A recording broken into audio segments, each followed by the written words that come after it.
I got raised with Christianity, and by the time I reached an adult, I was a dumbass.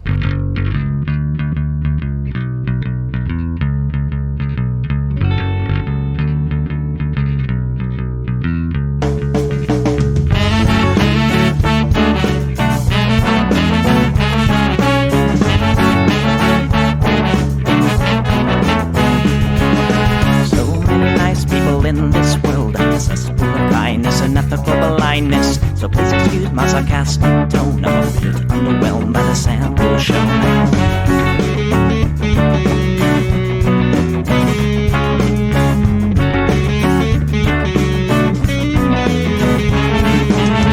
Mr. Bistro fraternity guy, you got my asshole, bloodshot eyes. Get drunk and fight every night. Idolize Bradley, belittle women's rights. Homophobic, racist, and don't give a fucking hey. Do you think you can drive a bigger truck? So wear your baseball cap to decide to let everyone know that you're a nice guy. So cool, was so impressed. Lots of chicks in a barrel chest. Cause you're a real man.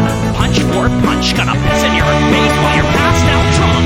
I'm a nice guy, you're a nice guy. He's a nice guy, but all of you are assholes. I'm a nice guy, you're a nice guy. She's a nice guy, but all of you are assholes. Nice guys rule the planets.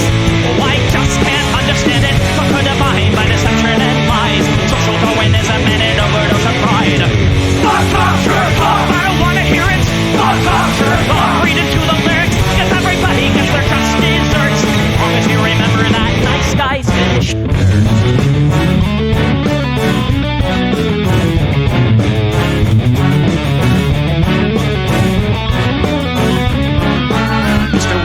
You're next on the list. Such a nice guy who speaks through his fists. Prick with a penchant for messing with heads. A broken nose for dinner and breakfast in bed. Alcoholic, paranoid, and suicidal too. But you'll probably kill her before she gets away from you. She's losing a pool of blood and crying. All your friends say that you're a nice guy. Have a drink, this one's on me. Look, you're doing fine, losing to your disease.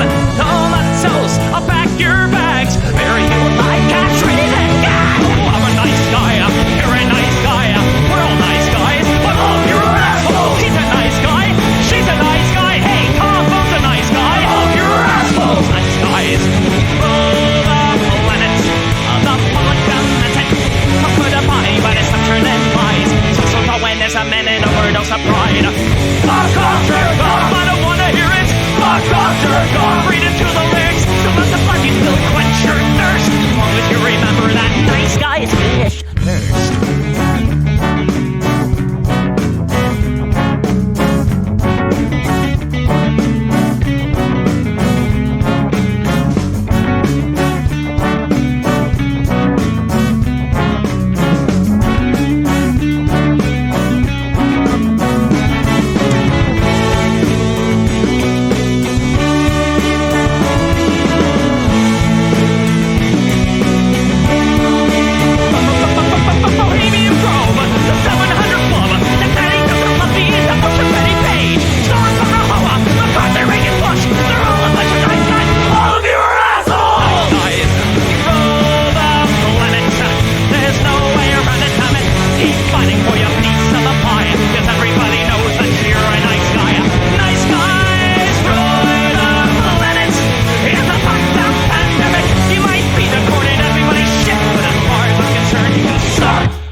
Hey everybody, welcome to the Plex, welcome podcast listeners, welcome live viewers, and welcome to the people from the Justin Freakin' raid that just happened.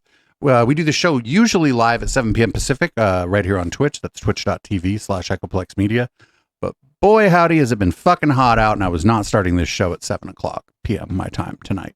Much more comfortable now. This is listener-supported programming. Is that what they say? Listener-supported programming. So you can support the project at patreon.com/Echoplex or eplex.store, or other ways to support. You can go to echoplexmedia.com, click the support link at the top of the website, and you can get other things. I don't know, tell your friends, tell your enemies, tell your mom, and tell everybody this. I don't hate the cops. And there's a person inside when the truncheon stops. Oh, don't hate the cops. Or when the raiders come, who will protect the shops? Donate the cops. They're a sensitive bunch if you don't stop throwing your rocks. Snap, crackle, pop is the sound of a taser. Your body drops. Donate the cops. Donate the cops. Donate the cops. Donate the cops. Like your local police. Cause they don't do nothing wrong like your local police.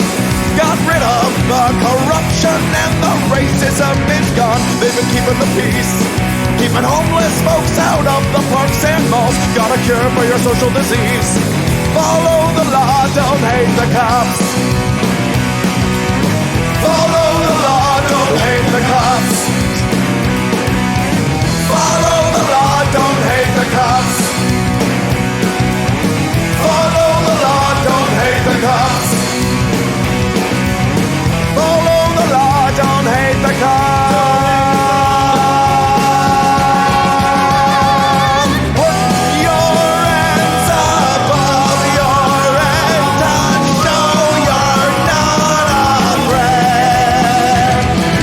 I'm the fearless judge that your skin color's gonna get. And if you die before the sun comes up, the paperwork will take forever. Well, it might have worked out a little bit better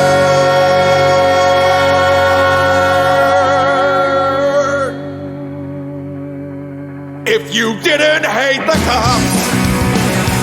Cause they don't do nothing wrong. Donate the cops. You can't blame them for just doing their job. Donate the cops. Well, you gotta wonder, how much would it cost for you to be shot at and stabbed at by maniacs and drunks? Donate the cops. Donate the cops. Donate the cops. Donate the cops. Donate the cops. Donate the cops. Donate the cops. Donate the cops. Donate the cops.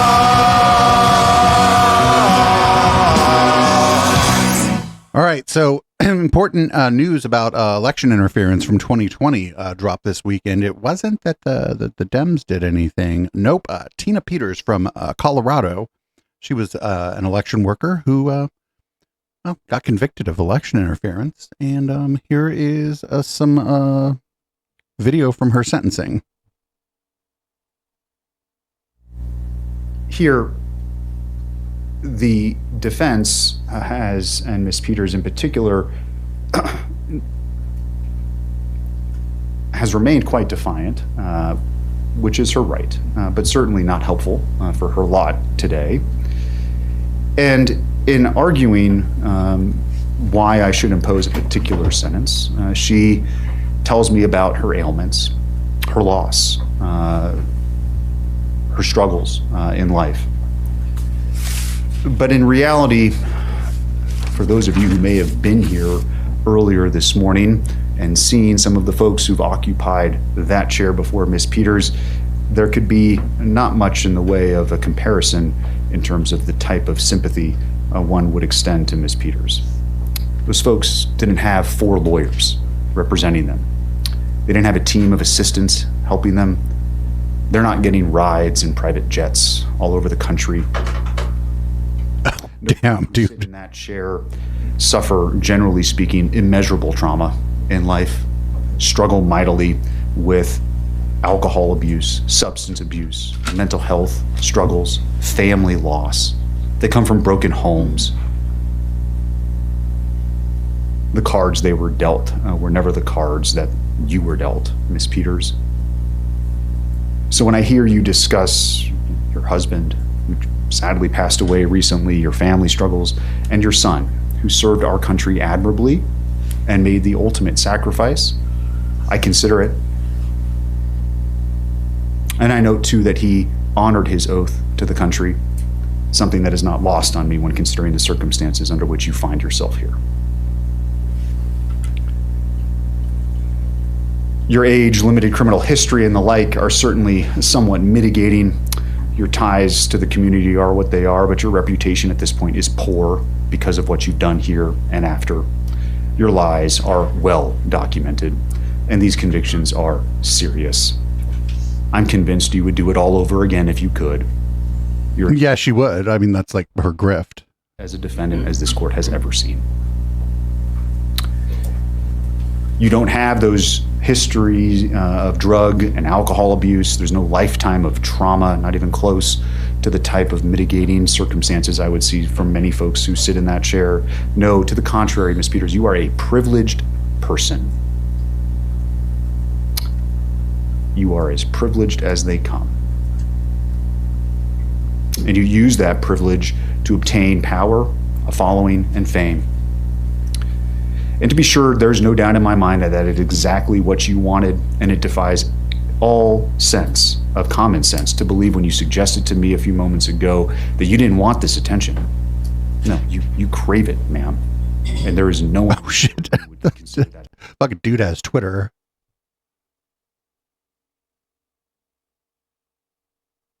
to be anything other than the absolute truth. But to get to the point of what it is that you did here, it's my impression distinctly that you never took your job of clerking particularly seriously. You didn't complete the certification. One scandal after another followed you in your time as the clerk. And ultimately, it was a belief that the echo chamber in which you live couldn't be wrong, among other things, that led you to do what you did here. This thought process, unfortunately, seems to consume so many in our country, regardless of race, gender, political affiliation, or the like, that what it is we hear and think can't possibly be wrong.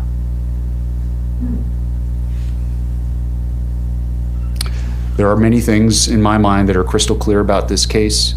You are no hero, you abused your position, and you're a charlatan who used and is still using. Damn, dude, getting called a charlatan by a fucking, by like a judge.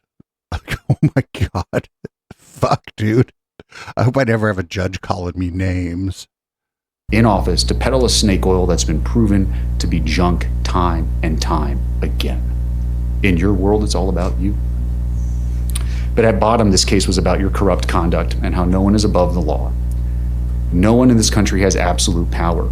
Your position as a clerk and recorder, a constitutional position, does not provide you with a means by which to do your own investigation, to not listen to the judiciary, to not listen to the executives higher than you, to not listen to the legislature who sets the law as it may be.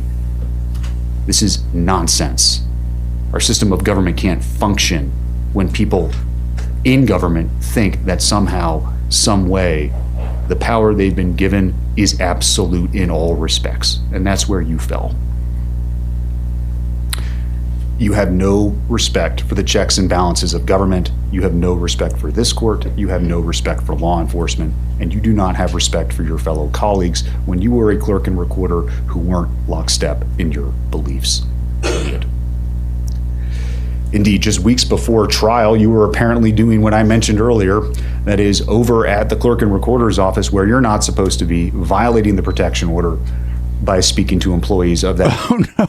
She was on trial for some shit. She was on trial for like election interference. And part of it was like a protective order. Like, I don't know, stay away from the fucking clerk's office. She was over at the clerk's office, just fucking hassling the employees. Way to go. Way to go. The worst thing you can do is to piss a judge off. Like if you're on trial, especially if you've been convicted already, the last thing in the world you want to do is anything to piss the judge off. With your camera crew in tow.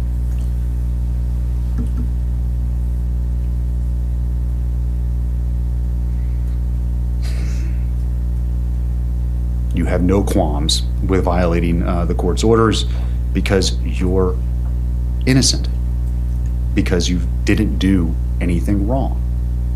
You were just doing your job. You have no problem trying to kick an officer. Your explanation about what happened is preposterous. It's on video. You have no problem lying to officers. It's happened multiple times. This guy a Twitch streamer? Conversations. It's just more lies. No objective person believes them. No, at the end of the day, you cared about the jets, the podcasts, and the people fawning over you. You abdicated your position as a servant to the Constitution, and you chose you over all else. Yes, you are a charlatan, and you cannot help but lie as easy it is for you to breathe. You betrayed your oath for no one other than you. And this is what makes Miss Peters such a danger to our community. It's the position she held that has provided her the pulpit from which she can preach these lies. The undermining of our democratic process, the undermining of the belief and confidence in our election systems. It's not about questioning it. No one says you can't question, you can't ask. It's completely different. And if you don't understand that distinction, then there's nothing I can say or do here today that will change your mind. So the damage that is caused and continue to be caused is just as bad, if not worse, than the physical violence that this court sees on an all too regular basis. And it's particularly damaging when those words come from someone who holds a position of influence like you. Every effort to undermine the integrity of our elections and public's trust in our institutions has been made by you. You've done it from that lectern the voting public provided you with. Everything you've done has been done to retain control, influence. The damage is immeasurable. And every time it gets refuted, every time it's shown to be false, just another tale is weaved. So I'll begin by saying I've considered all of those purposes of staying of an execution of a sentence. I've mentioned all of them here generally in my comments already, and I find that a stay of any sentence I impose would be wholly unwarranted. All cases have a possibility of reversal on appeal, no doubt. I'm at peace with all of the decisions I've made here. If anything, I gave you and your counsel far too much leeway at times, but the rulings I made came after much consideration, incredible amounts of internal debate, and I trust in accordance with the applicable law. I consider the sentence here, in this case, what are available to me. Probation. Community corrections wasn't requested, but it wouldn't be an option in any event, and an incarcerative sentence to the Department of Corrections. Probation's focus is rehabilitation. That is, for folks who have minimal criminal histories, low LSI scores like you, Ms. Peters, but where punishment isn't really on the table. It's about putting someone back in the community who's not a risk and giving them a chance to correct those things that brought them before me in the first place. Community corrections, which again isn't available, but nevertheless I'll mention, is another option that I could still order. It's much more stringent than probation, but it's not prison. And it's for folks who have even higher needs. Again, drug addicts, alcohol abusers, and the like. And prison is for those folks where we send people who are a danger to all of us. Whether it be by the pen or the sword or the word of the mouth. Prison is where folks go, where punishment is what we're focused on, because the crime committed is so significant that anything less would unduly mitigate the seriousness of the same. I mentioned before there are no mental health concerns. There's no good reason why you're here, Ms. Peters, other than these are all the active decisions that you made that cost our county significantly, but also more importantly, cost you greatly, Mr. Wood, all the members of the county who worked and trusted you when you asked them to do things that they did on your behalf. It's part of your lies. The expense, the toll is immeasurable. So putting you on probation when you have zero needs that would be met by probation is the very definition of unduly depreciating the significance of what it is that you've done here. The harm that you've caused our community and continue to cause. Community corrections is the same. So prison is the only place that duly meets the purposes of sentencing in this matter. And therefore the sentence and judgment of the court is as follows. As to count. Let's go. 1 and 4, the judgment and sentence of the court is 3.5 years in the Department of Corrections. Those sentences will be concurrent to each other. As to count 2, the judgment and sentence of the court is 3.5 years consecutive to counts 1 and 4. As it relates to the misdemeanor charges, count 8 is 120 days in the Mesa County Detention Facility, concurrent to count 9 and 10, which will be 6 months in the Mesa County Detention Facility, consecutive to the prison sentence. The reason those sentences are consecutive is because those sentences are, as the prosecution stated, directly related to what it is that you did here in our community, the damage you caused this community, the breach of your oath to the electorate in Mesa County. Your sentence will be followed by 3 years of parole. You have 2 days of pre-sentence confinement credit. Anything I missed? Anything else we need to address? Judge, I think you missed a sentencing on count 6. Oh, I'm sorry. Count 6 is criminal impersonation. That's also consecutive. That's 15 months to the Department of Corrections. Oh, shit. And the cost So it's 8.5 years total, plus the 6 months for a total of 9 years of incarceration. and I think the only other thing is the cost of prosecution, Your Honor. Is there an objection to the cost of prosecution, Mr. Case? We can set it for hearing if you need to. Well, If you need to have time to respond to it, I can give you that as well. yeah, we do, because we don't understand how that was calculated. Very well. I'll give you 21 days to file an objection to the cost of prosecution. You can consult that with the prosecutor.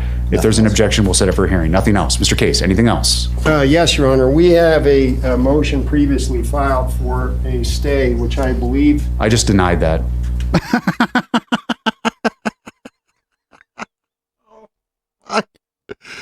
Yo, dude. So I'm against the carceral state, but like the guy said, he's like, hey, you know, we have people coming through here who I think like could be helped with probation and he said community confinement. Those are sort of like halfway houses, I guess. He's like, this isn't really one of those cases. He's like, none of that's we're not going to rehabilitate this lady. She is a menace to fucking society. So I think there might be a few people from Shasta County who have engaged in, I don't know, maybe sort of slightly adjacent behavior over the last couple of years who are keeping kind of a close eye on this. So I don't know what the judges are like out there in Shasta County, but this seems like a much bigger deal than other stuff we've seen. And this is like some of the J6ers got way less time than this. The other thing is, had she shown some contrition, said that she believed that she was wrong and pled out, I don't know if she would have gotten any jail time at all. But whatever. She was like, I'm going to win this case because America. Probably some shit like that, right? Well, I think here's one of the things she may have done to piss the judge off. Like, I don't have her whole statement, I don't think, but if we want to watch it during red light, we can. But here's some of her statement to the judge, and I feel like this probably wasn't very helpful. I'm very taken back by how awful I've been depicted when I was just trying to do my job. The people expected me to do. When I look at the people that have spoken here today and asking for harsh sentences, I'm just appalled. I feel bad for them because I know, I've often said God doesn't like people messing with his kids. And I believe I'm a child of God. And I believe that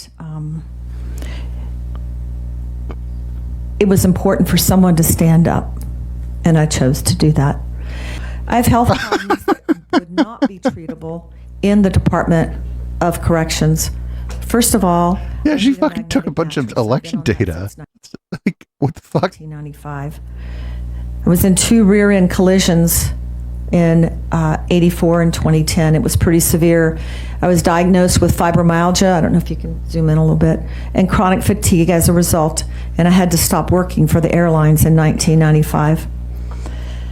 I was up all night because I was in bed all day. I couldn't sleep. I couldn't control these symptoms until I got, believe it or not, a magnetic mattress of which I still sleep on. I will not magnetic mattress at the Department of Corrections. Oh God, yeah, we got to find her whole statement. If somebody can find it and drop it in the peanut gallery, we'll watch it during red light. But man, that's a hard. I didn't think that I thought we were going to get 3 years. I thought like max. First of all, I thought she's probably going to get away with it, if I'm being completely honest. But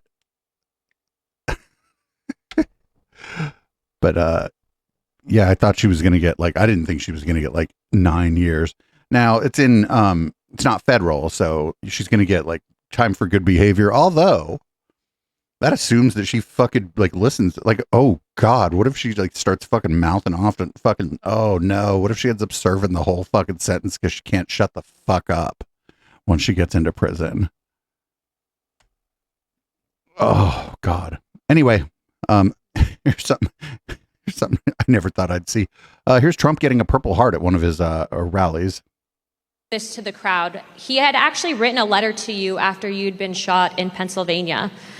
Dear President Trump, watching you during the Butler rally and you getting back up, both my wife and I gave a sigh of relief as well as a few tears.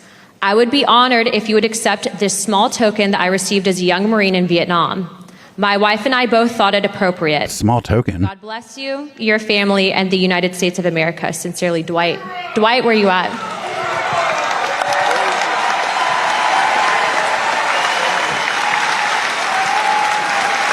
Thank you. This motherfucker's giving away his Purple Heart. Whoa. Looks like a check. It's a check. It's cash. What it has? He's like, oh, it's this old man, this old Army veteran's writing me a check. For those of you who may not know, Dwight had given President Trump his Purple Heart. That's right. That's right. Boo. I couldn't think anybody more deserving Thank you. of a Purple Heart. Thank you very much. You took it, you laid down there, you got back up, and the first words out of your mouth was fight, fight, fight. You didn't even have anything to shoot back at. What the fuck, dude? Yo, so the Vietnam War being as it may, that's one of I don't think it's one of the highest honors, but it's one of the most valued things in military communities and stuff. That means you were severely injured in combat. Why the fuck would you give that to a politician?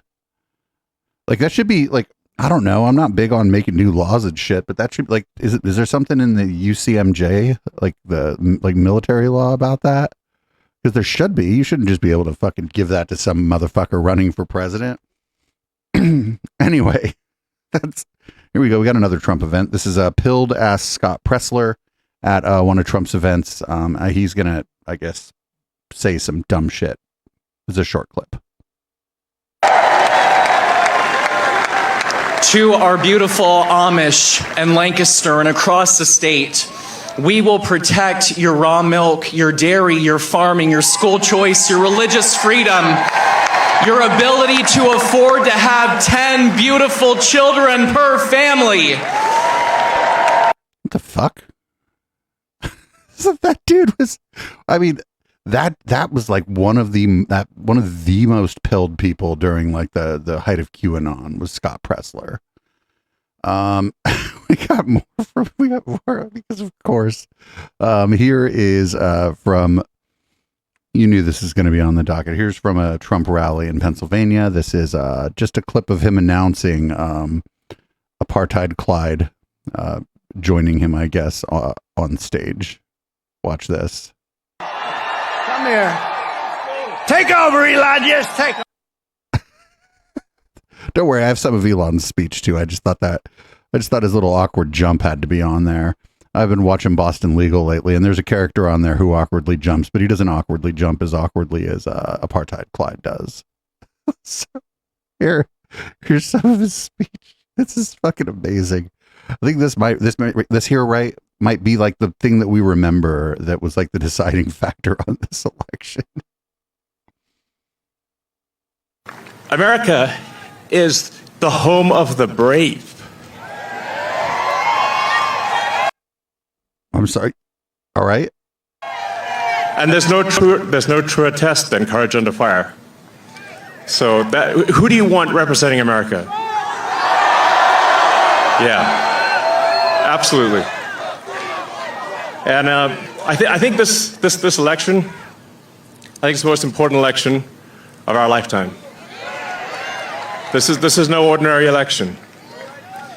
The other side wants to take away your freedom of speech.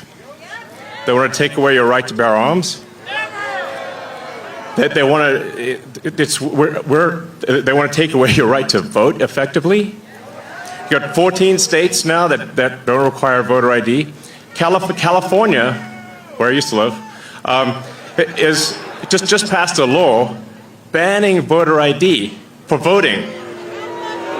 So they fucking verify your identity at the time of registration, not at the voting booth, because it's on election day, things are chaotic enough as it is. So because people register at any fucking time between elections, actually, it's easier to verify someone's identity at the point of registration. That's why they do it. I still can't believe that's real. So how are you supposed to have a proper election if there's no ID? It's just meaningless.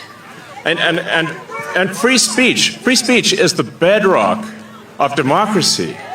Then why'd you kick off Ken Klippenstein? And if people don't know what's going on, if they don't know the truth, how can you make an informed vote? You must have free speech in order to have democracy. That's why it's the First Amendment. And the Second Amendment is there to ensure that we have the First Amendment.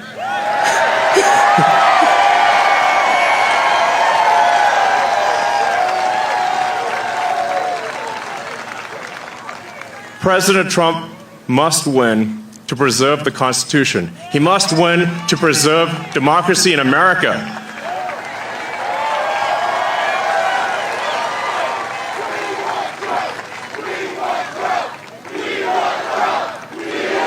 Yes. Yes. Great crowd work there. Yeah, does this guy know how to work a crowd or what? This is a must-win situation. Must win. So I have one. Oh no. Oh, the fucking absolute fucking black hole of charisma. Like, I don't know how I'd do in front of a big crowd, but I'd certainly do better than that. Like, there were a couple opportunities when the crowd was kind of calling at him and he could like have engaged in like a call back to the crowd to get them to call back to him. And he probably has no idea what the fuck I mean when I say that. There was every opportunity for him to like do some work, but nope. Here is an ad that came out prior to the vice presidential debate this week. This is I haven't watched it, but some people were saying that it was good.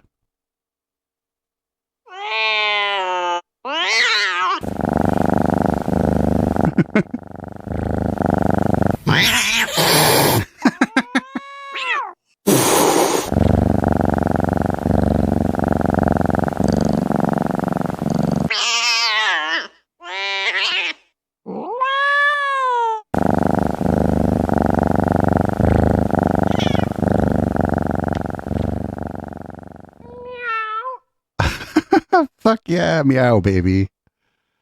That cat lady thing, they fucked up, dude, because like the internet loves cats. And so anything about a cat is going to play pretty well on the internet. So here's from the debate itself. Did you know that they agreed that there would be no fact checking during the debate, which is a thing if I ran a news organization or whatever, I would never agree to? Or maybe what I would do is what happened here is just agree to it and then just fact check during the debate anyway. What are they going to do, sue me? Thank you, Governor. And just to clarify for our viewers, Springfield, Ohio does have a large number of Haitian migrants who have legal status. Right. temporary protected Well, status. Margaret, Nora? but Thank you. Senator, we have so much to get to. Margaret, I think it's important We're because going to turn now to the debate- economy. Thank Margaret, you. the rules were that The you guys weren't economy, going to we're- fact check. And Whoopsie daisy. The rules were, then what the fuck are they even there for? Why the fuck is there even a debate moderator? Why is there, like, what's the fucking point?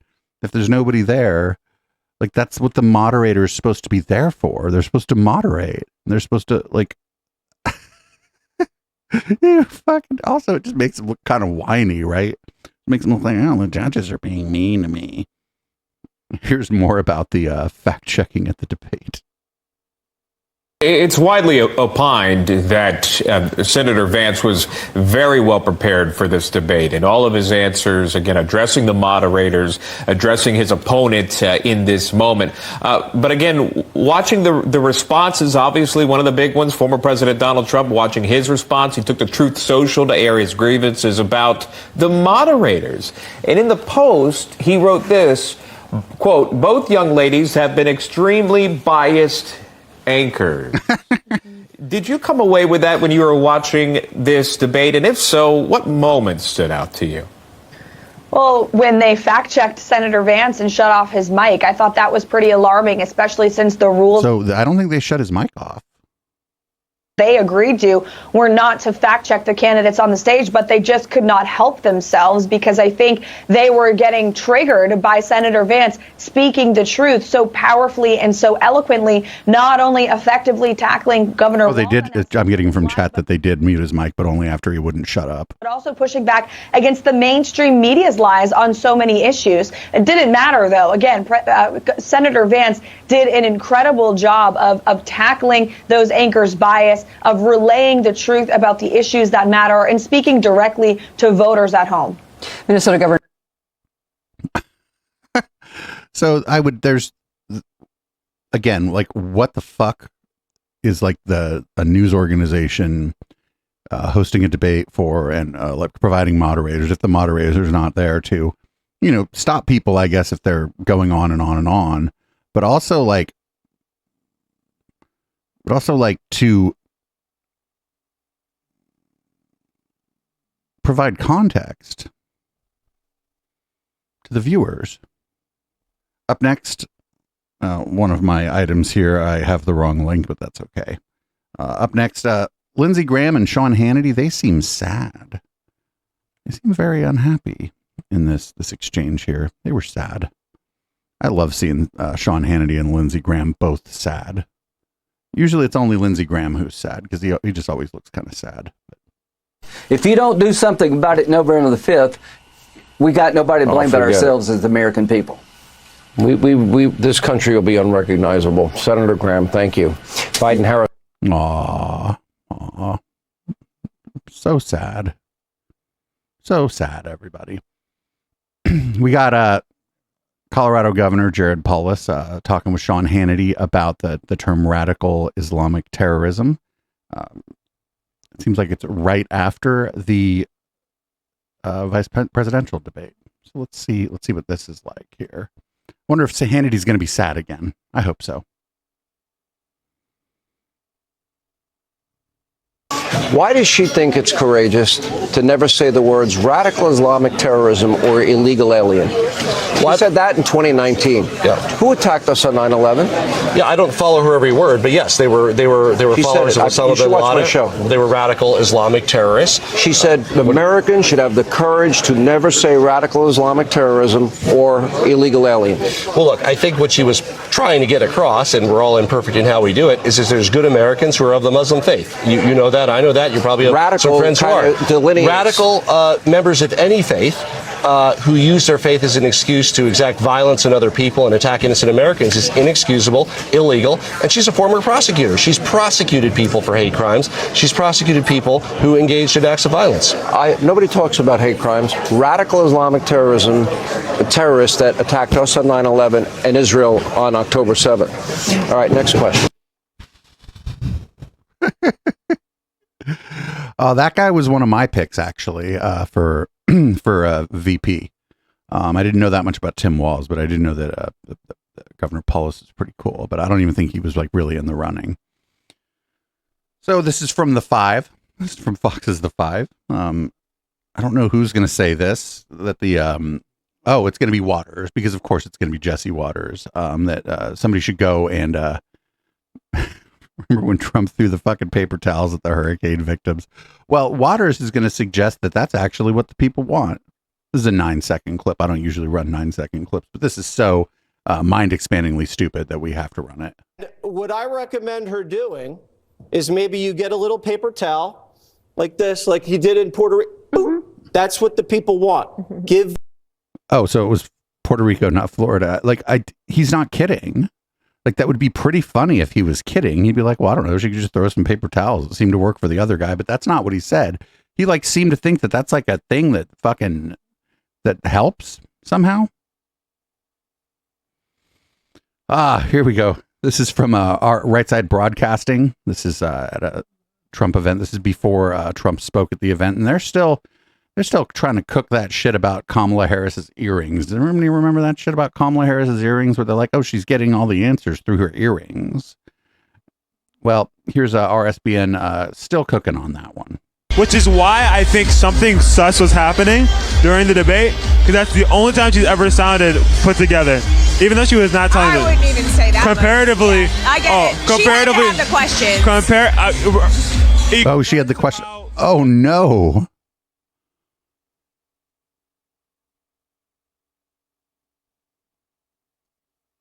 She was saying being true or not. Fucking Mike Pillow just leaned into it. Like a great job at saying things. Like none of it was true. None of it was true, but she was saying it, and she was saying it well. Like and everything pre and post debate, she's like her hands are tied, like her tongue is tied. Like, what do I say? How do I talk? How do I look? It's just like, it almost seems as if she had been given the questions, she'd been given the answers. I know she was wearing earrings that people were saying, I don't know if that was proven to be so or not. We don't know. No, that was incorrect. The manufacturer of the earrings said those look like earrings that we manufactured, and there's no electronics in them. But the people that own the company said those do look familiar. Like, they said that they do look like what we sell.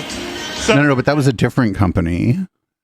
You know, Even so, she had 3 or 4 weeks to prepare, and she doesn't get much time. And you know what? If you're going into a room with Vladimir Putin or Xi Jinping of China, you don't get. You'll get a month to prepare. Yeah. Wait, you don't? Unless they love small talk, which I highly doubt, because they're both very smart men. What? Did she just suggest that the president doesn't have like meetings with, for example, presidents or prime ministers of other countries, like planned out, like at least a few weeks, more likely months in advance? I would assume that the president, if they're going to meet with, for example, Vladimir Putin or Xi Jinping, like leaders that are, that are running countries that are adversaries of the United States, unless something real bad happened and they need to go out there like tomorrow, it's probably planned months in advance. Fucking bullshit. These people are so stupid.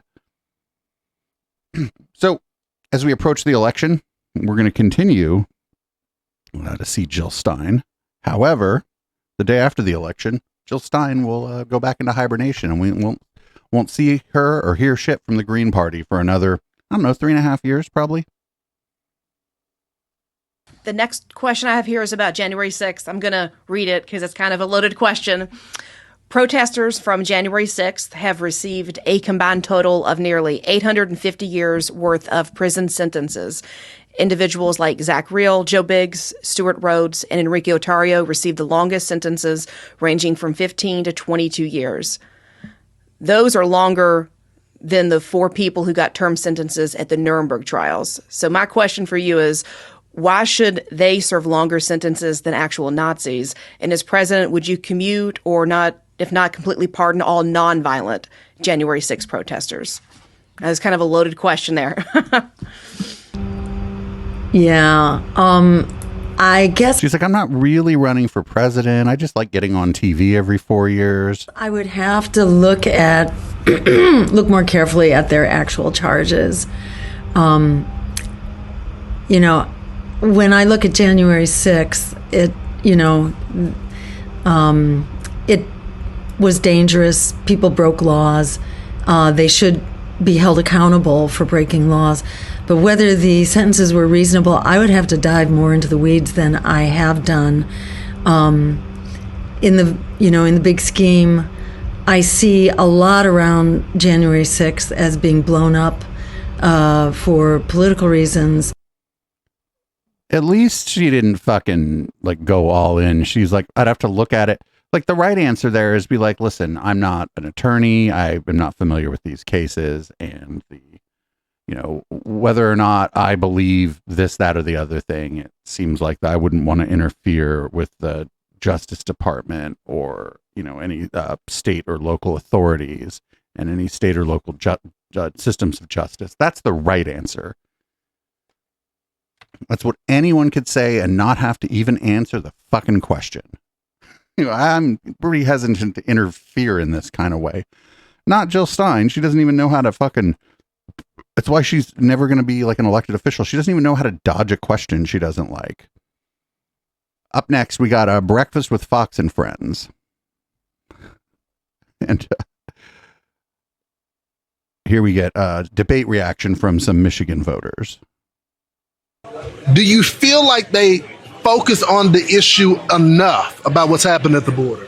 They try to, yeah, but I don't think it's getting addressed correctly. Were you comfortable with the country so bad? Were you comfortable with the response from Governor Walz? No, not at all. What about you, ma'am? I see you shaking your head. I'm just appalled. I can't believe this is the country I've lived in for 65 years. What's happening has to be intentional. There's no other way to explain what's going on. When I see the thousands upon thousands of military-age men coming alone without families, there's reasons for red flags. So yes, the immigration issue is huge. All right.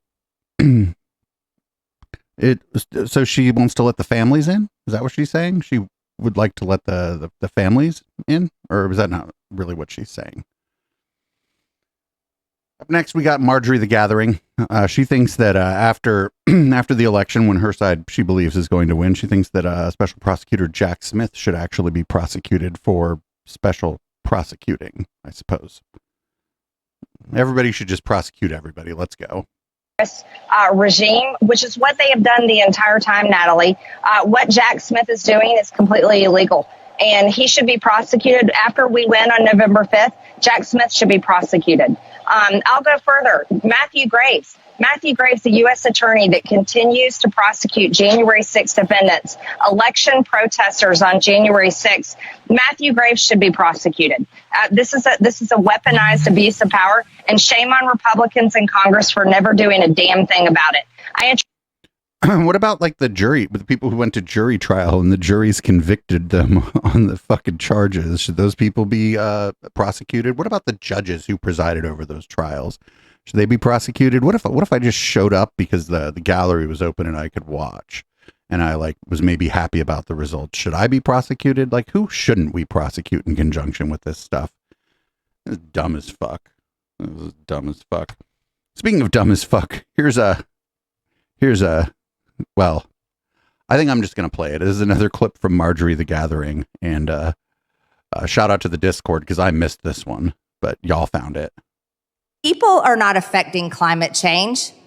You're going to tell me that back in the Ice Age, how much taxes did people pay, and how many changes did governments make to melt the ice? The climate is going to continue to change. And there is no reason to just open up our borders and allow everyone in and continue to funnel over $50 billion or however many billions of dollars or trillions of dollars to foreign countries all over the world simply because they don't like the climate change. Mr. Chairman. So I'm getting word that this is actually from 2023, and I don't remember everything we've done, but I bet if we looked, I bet when she said that, I bet that ended up on the Sunday show. So these things happen. Sometimes, got to do this show every week. Dozens of links. Sometimes we get it wrong, but that's still amazing. I know she like was the point she was trying to make, I suppose, was that like nobody had to do anything to stop the Ice Age, but that's not really comparable. I don't know. It's amazing. So here's I don't know what's going on here. This is some public comment about police oversight, and this is a guy in a tri-corner hat. I don't know. I didn't watch this because I was like, oh, this is probably going to be one kind of funny or another.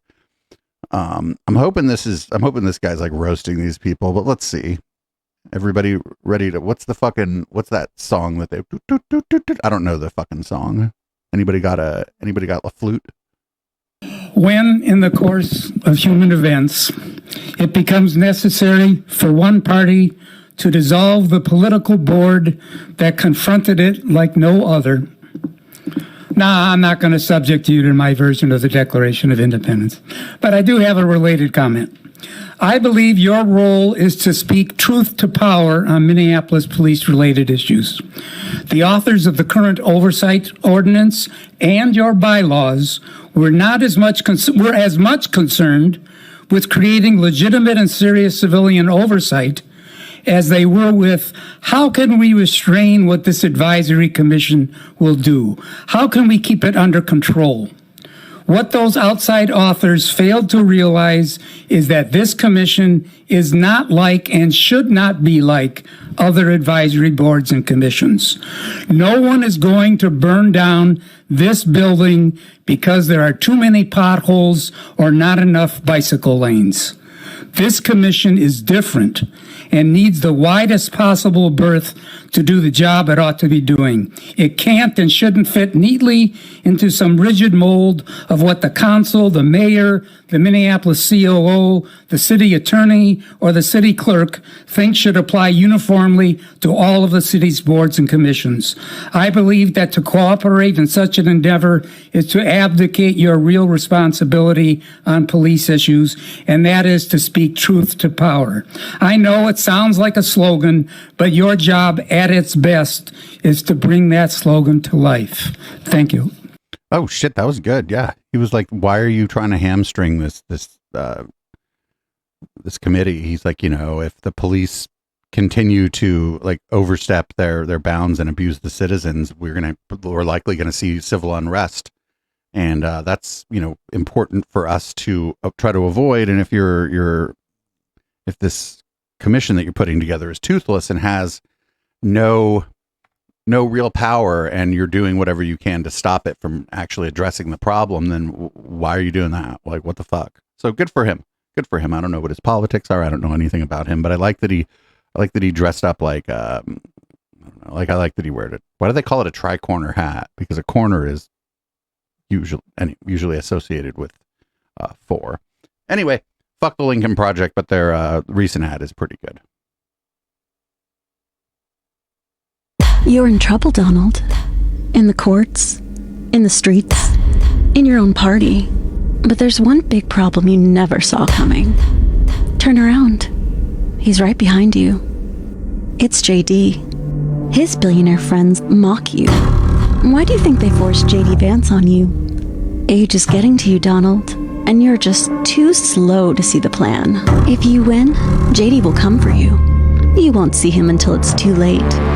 He won't wait until you make a mistake. JD's plot to invoke the 25th Amendment is already underway. Your cabinet betrayed you before. Why would it be different now?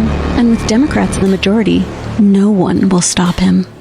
Republicans want someone younger, smarter, someone stable. A leader who will execute Project 2025 without your problems. Rupert's Wall Street Journal said Vance's version of Trump is better than the real thing. JD switched from never Trump hater to your running mate in record time. You thought that was real? You think he won't stab you in the back to seize 10 years of power in the White House? So yes, Donald, they really are out to get you, and the one who'll betray your presidency is right by your side.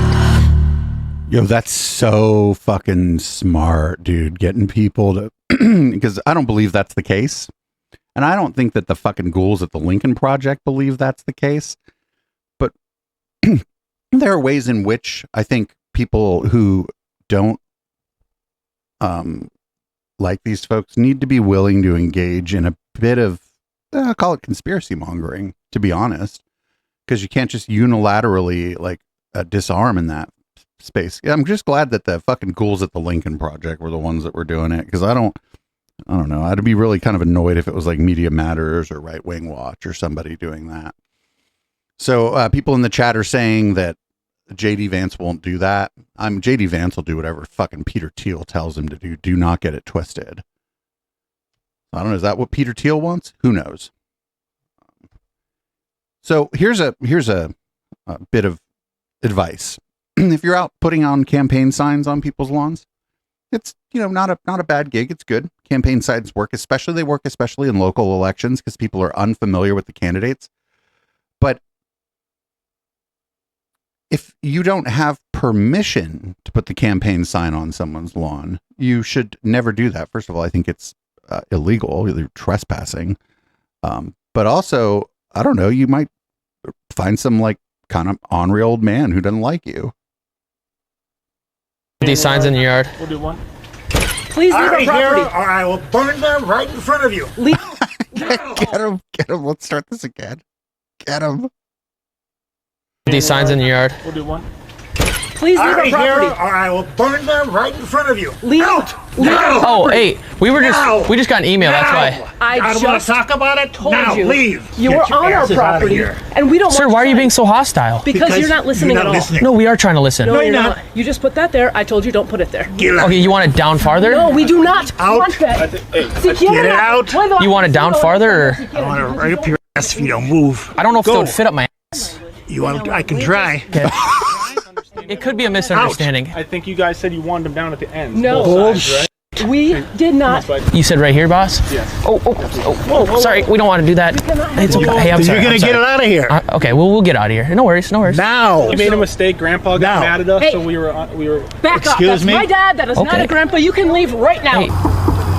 No! Get out of here! We don't want those! Whoa. Get going! What's up? We looked. Out! We went on our web. Take your Trump signs with you! Yeah, that's like I think that's totally illegal. I don't think anybody's like getting arrested for that. That's totally fucking illegal. And like, I don't know, you might run in, I don't know, that grandpa, I don't know, I ain't gonna tangle. That guy looks like a great guy, a nice guy, I want to be your neighbors, but I don't know if I want to tangle with that guy. And I think that the guy behind the door was like another guy that was yelling at him. Like, don't do that. Don't do that. And don't walk around with a fucking tampon in your nose. It's not funny. There's nothing funny about, I mean, there might be a time if you have a nosebleed, a tampon's actually, you got to soak up the blood. It's actually pretty useful, but that guy didn't have a nosebleed yet. Maybe he was just preparing for something that could eventually happen if you go around fucking harassing people. We've talked about this a lot actually in 2024. A lot of it had to do specifically with like Aaron Smith Levin and the anti-Scientology protesters. But like, if you go around harassing people, they shouldn't punch you in the face. It is illegal for them to punch you in the face. That doesn't mean that no one's going to punch you in the face. Up next, we got Haley Joe Osment. If anybody doesn't know who that is, I think it was the little boy in Sixth Sense. And he's got a pretty good impression of J.D. Vance. At least that's what people are telling me. I didn't watch this before the show. Hi, I'm Ohio Senator J.D. Vance. The mainstream media, they want you to think that I'm weird.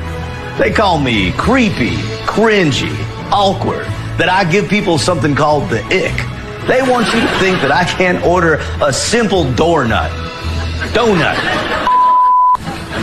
But that's ridiculous. Follow me.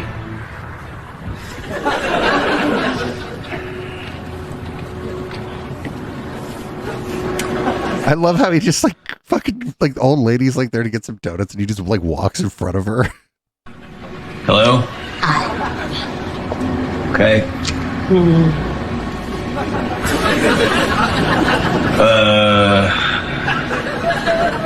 How long you worked here? A year. Okay. Donut. Yeah. Yeah. Yeah. Which donut, though? Just whatever makes sense. No pickles. Hold the pickles. Oh, well, no, I can get that for you.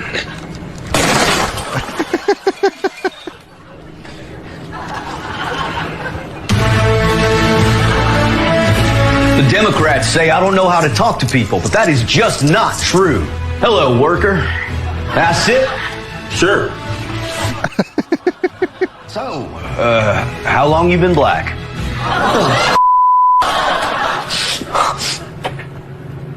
I smell pregnant woman.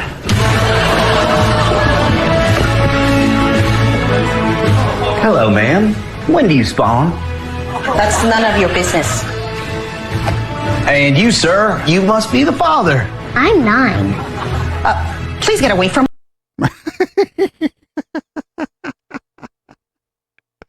Oh, this guy's so good. There's a way in which I don't want him to win, but fuck, wouldn't it be funny if he was the vice president? This would be like a recurring character. But it isn't like the olden days where sometimes you would root for like whoever was just the fucking weirdest and easiest to make fun of, because there'd be like some pretty good people doing some impressions. We're like, that's not the world we live in anymore, unfortunately. Anyway, up next we got something. This does not slap. I don't even know if this is satire, because I haven't watched it, but my understanding is that this does not slap.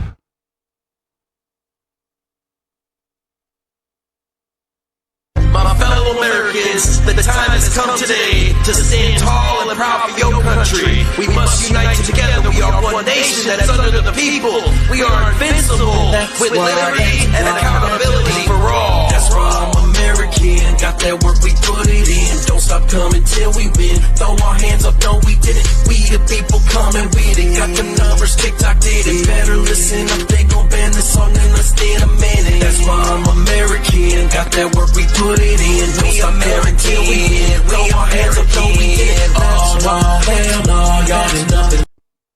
So I'm getting word this is not satire. This person is on Tom McDonald's record label. So yeah, that doesn't slap. Like some of the fucking, I'm not gonna lie. Does anybody remember "Impeach These Nuts"? That song slapped. Oh, I'm getting word that the chat just told me a lie. They're like, when the lights are white and Dave's trying to do the news show, he'll believe anything that you put in the chat, actually. And then relay it to his middling podcast audience. So, up next, this also does not slap. But it is a different thing that does not slap, but it also does not slap. It's not that rare that we have two things in a row that don't slap, but this also doesn't slap. They think they can outlaw our way of life. We got another thing coming. Bible on the nightstand, a 40 in the drawer. All I'll be is a smoking gun if they show up at my door. It's Lady, a 40 is a bottle of malt liquor. You should keep that in the fridge. It's nasty enough when it's cold. on earth out here, but there's a devil in D.C. Well, if shit goes down and hate comes around, I guarantee you'll see my face right above the bounty. Most wanted and dangerous. Have to track my truck through some back road mud. Go and lock me up in the outlaw country. Dead or alive, I'm gonna die just doing my thing. Ain't sorry as how God built me. I'll go down guilty the first they hunted the outlaw country. I don't know enough about guns to know if there is like a 40 millimeter, like kind of bullet. But when she said a 40 in the drawer, I'm like, put that shit in the fridge. Up next, oh dude, we're well into the palate cleanser section of the show. Buy this absolutely ugly ass thing. Oh my god, look at this fucking thing. Check this thing out. You should buy. I almost want one. This iconic piece of art is a testament to the unwavering resilience of President Donald J. Trump and the strength of the American spirit. This 9 3/4 inches tall, bronze-painted statue reminds us we must fight, fight, fight in order to reclaim the America we once knew for our children and grandchildren. Don't miss the chance to own your very own art piece immortalizing this historic moment of God's protection over our 45th president, Donald J. Trump. The fucking ugliest fucking thing in the world. Bronze painted. That means a plastic. They probably used they probably had fucking children use model paint on it or something. It's all gonna fucking peel off and it's gonna be like white plastic. So this guy is apparently the GOP nominee for lieutenant governor in Indiana. So that means he's probably going to win because polarization in our country is at an all-time high. No, I mean, it's Indiana. He's probably going to win. Check this guy out. And in Indiana, specifically, I see if you look at the Republican ticket versus the Democrat ticket, it's strength and godly boldness versus I would say, the Jezebel spirit and just this idea of no boldness, right? Or boldness for immorality, right? You said the word Jezebel spirit. And that's what we're seeing in a lot of these things that are taking place. A lot of the ideology and a lot of the policies and so forth are ultimately about control, which is the spirit of witchcraft, as we know, which that's what Jezebel operated in. Fucking lieutenant governor. That's the lieutenant governor of Indiana after the next election, folks. I don't see the numbers are just too skewed the other way in Indiana for even a moderate or even a conservative Democrat to beat that guy. Up next, there's something demonic behind the Harris Walls popularity, and this clip includes somebody that we were kind of out ahead of everybody on. This is one Mr. Sean Sean Fucked. We were out ahead on this guy, primarily because he comes out of Shasta County. He's out of the Bethel organization in Shasta County. And here they're going to talk about the demonic reason that Harris and Walls seem to be doing pretty well in the polls. You've got to look at this and say, these are people who profess to be Christians. They go to churches that are synagogues of Satan, to quote the New Testament. And oh no, he means Jewish people. They are very, very powerful. And is there not a demonic spirit that is trying to get someone who is anti-Christ, but a member of a church and denomination into a political office? I mean, I have to think that in addition to the political, there are genuinely spiritual, theological, biblical things that are at stake and ultimately at the forefront. And so if they win, you're going to have literally two people who are anti-Christ but claim to be Christians and members of a church pulling the levers for the United States of America for 4 years. Yeah. And for a fact, even Sean Fucked is like, if I'm Satan and demons, I'm like, give me the guy or gal who claims Christ but is anti-Christ. How can I help them be more efficient at their undermining mission? Yeah. It's nefarious. Even Sean Fucked was like, you're going a little far out there for me. You see him, he seemed pretty uninterested, actually. Maybe he was tired. Who knows?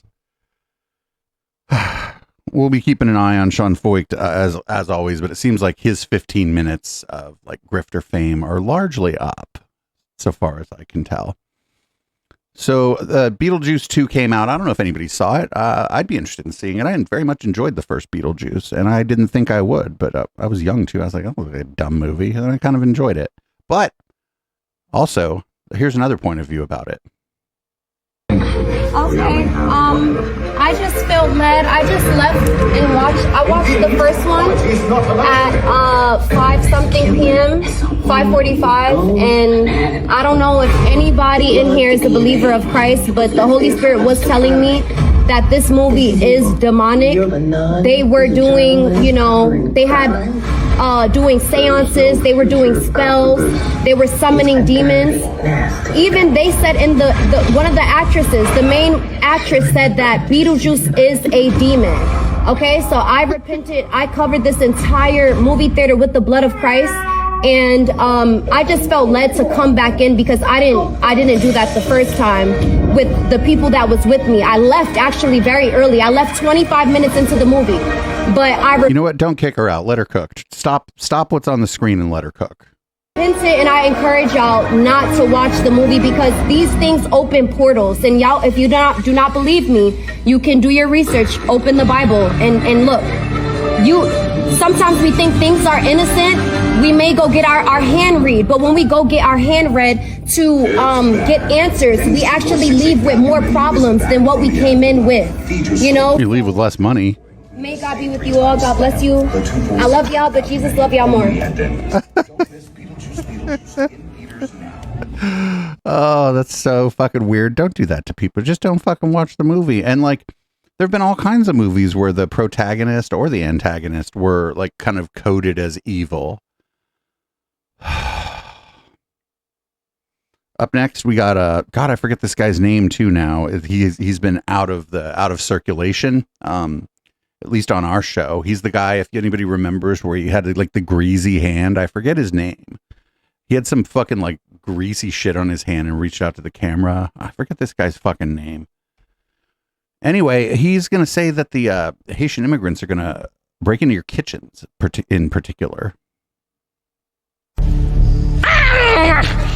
Who do you think you are today? The more we learn about this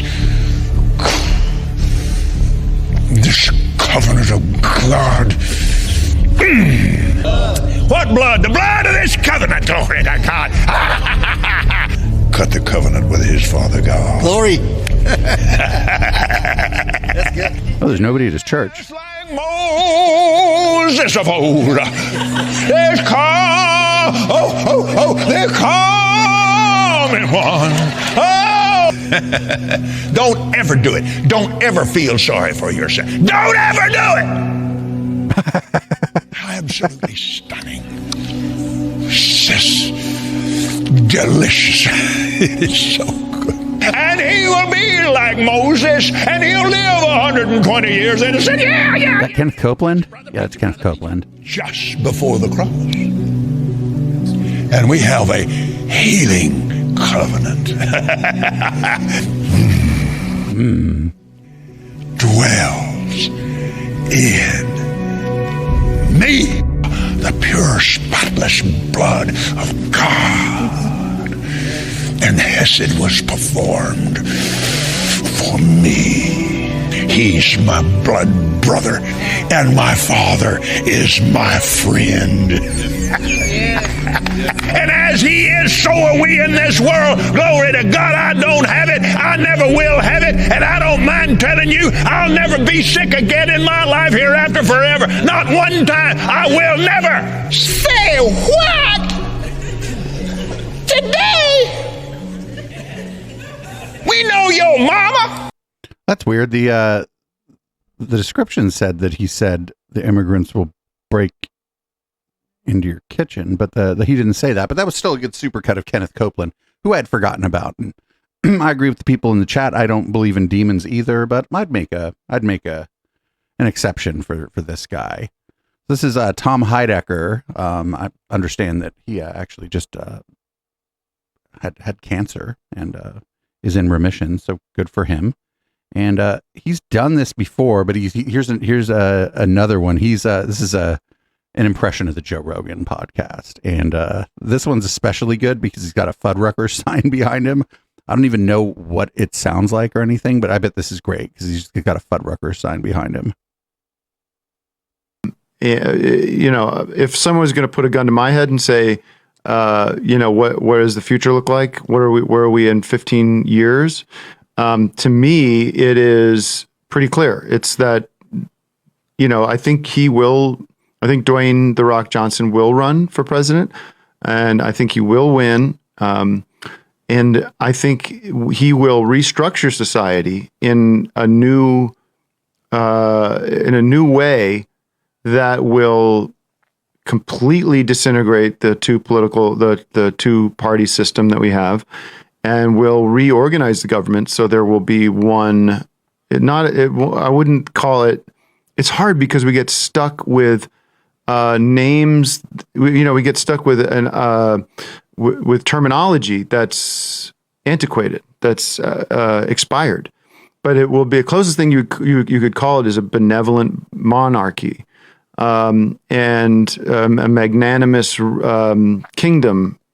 And because of what we already know is happening to evolution, specifically in Homo sapiens, in human beings, I believe that Dwayne "The Rock" Johnson will transcend the human form as we know it and become like a giant who walks the earth. So he will radically increase his body mass size to a point where he will be, basically the size of, King Kong or something like that. As you can. Oh, so chat.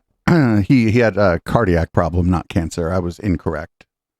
As the best. Sorry for the mistake. I can think of, and will live on the big island in Hawaii. That will become the only place that he can survive because of the conditions there. And that's where he's from, obviously. But he will rule not only America, but the world magnanimously. And we will follow him, we will do what he says. Because of the whole duality of power versus fear. Right. Well, that's, sure. Could be, guess we'll see what happens, right? We'd have to see. Yeah. Yeah. I mean, obviously, like you said, there's no crystal ball, but right. But I don't know. I think it's very possible.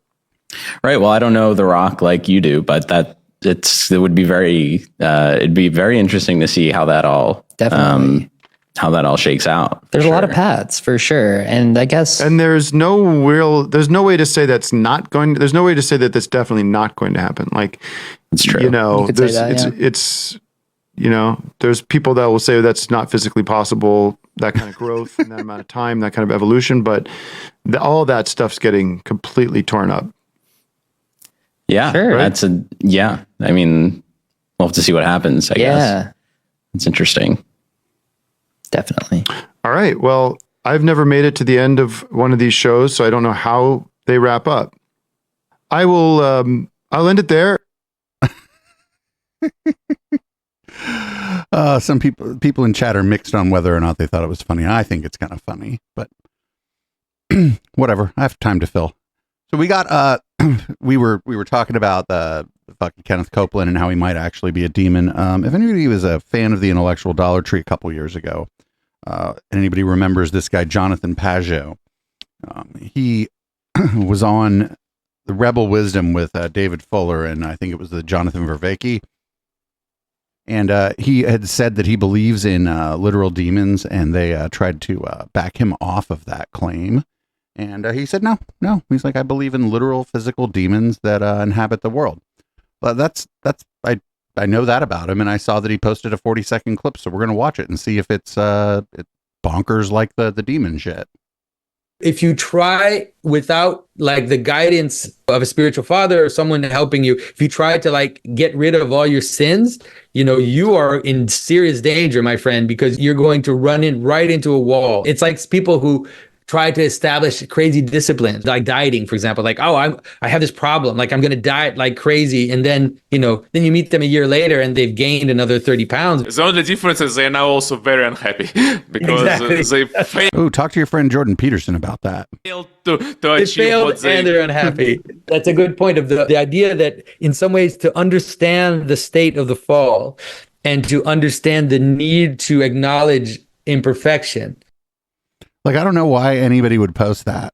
That wasn't as crazy as I thought it was going to be, but it was also very uninteresting. And I don't know, maybe he just was like, I need 40 seconds of content today. Sorry about that one, I suppose. Up next, Douglas Murray went on the Barry Weiss show, And no, we're not going to watch this on Wednesday. Not in part, not in its entirety. But right now, we'll go ahead and watch a clip of this. Is because no one that I know understands the moral urgency of this moment better than you, Douglas Murray. Now, you're not Jewish.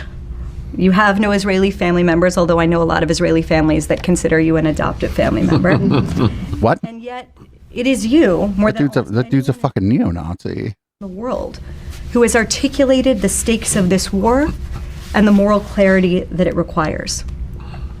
Douglas's work as a reporter has taken him to Iraq, North Korea, northern Nigeria, Ukraine, and most recently, of course, to Israel, where he became a celebrity. You cannot walk down the streets of Tel Aviv without Douglas Murray. It's like being with the Beatles, and I'm not exaggerating. And you decided to stay, a conversation I want to have with you, to cover most of that war. You're also the best-selling author of 7 books, and you're a regular contributor at the New York Post, which is the paper of record in New York City, the National Review, and most importantly, I think, at the Free Press, where you write the beloved Sunday column, Things Worth Remembering, which is reason enough to become a paid Free Press subscriber. No. There is just no one I would rather be sitting with in this moment as we are watching in real time the Middle East and really the world transform before our eyes. So Douglas Murray, welcome to Honestly, and thanks so much for being here. Great pleasure to be with you, Barry. Okay, so we are speaking on the eve of what some people, and I'm sure your phone was blowing up in the way mine was all afternoon, of what some people are saying this is it. Like, this is the beginning of World War III. At the very least, this is the moment, sort of, that we've, in a weird way, been waiting for, if you can say such a thing, since October 7th. This is the mask-off moment.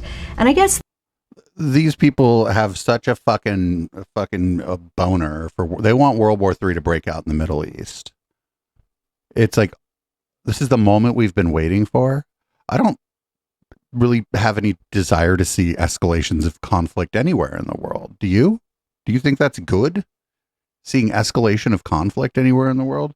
Sometimes people got to fight back and shit against people. I understand that, but like, what do you mean we've all been waiting for? The moment we've all been waiting for, World War fucking III.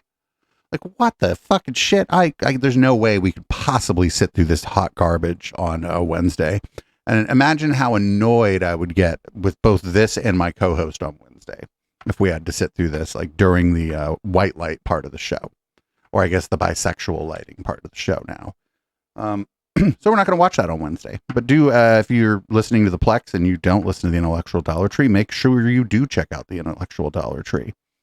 So that's the podcast part of the show, but because we started late tonight, we're going to give away the whole show as a freebie. So if you're listening on the podcast, go on over to eplex.store or patreon.com. I prefer the first one.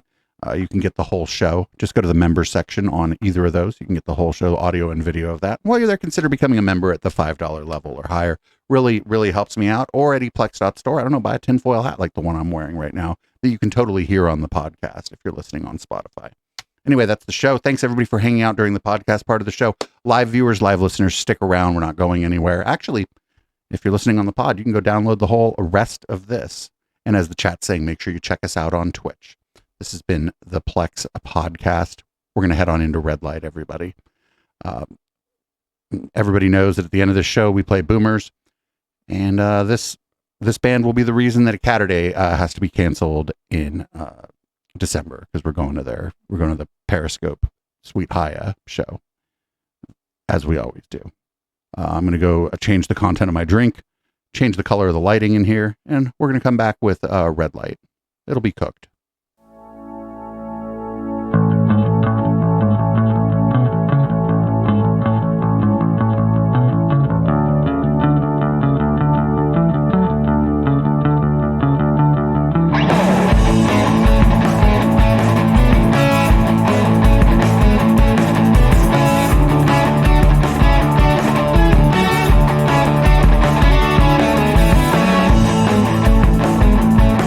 You recall it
Hey,